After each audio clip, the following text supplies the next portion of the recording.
So I wish I could go back and tell my elderly patients a few things before they ended up being my patients. Obviously, they're my patients. I'm a cardiologist. I usually see people when they're a lot older.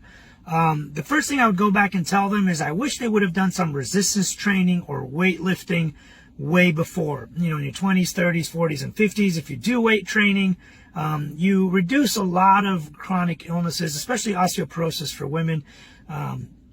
Men as well. I got a lot of elderly men that are in their 70s now that just barely can do anything. They have no strength whatsoever. And if you are older, if you're in your 50s and 60s and you feel weak and tired and can't do anything, I highly recommend some resistance training. Start bodybuilding, eat a little bit more to gain some weight.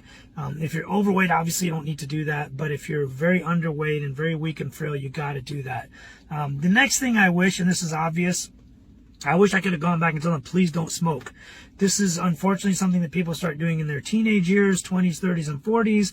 Maybe they wise up and quit by the time they're like 38 or 45 or something like that.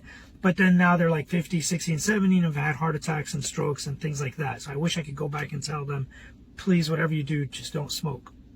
The next thing I would do is tell them to lose weight. Get as close to your ideal body weight as possible. There's really no substitute for being at a correct weight. Now, if you're underweight, that also means you need to gain weight. If you're overweight, you got to get down to your ideal body weight. Those are the three things that I would tell my elderly patients that I wish they could go back and fix before they're now my patients and have already had heart attacks and strokes and all kinds of chronic diseases that I can't really fix perfectly now. But I can patch them up and make it so they can function. So share this with somebody that you feel needs to hear it.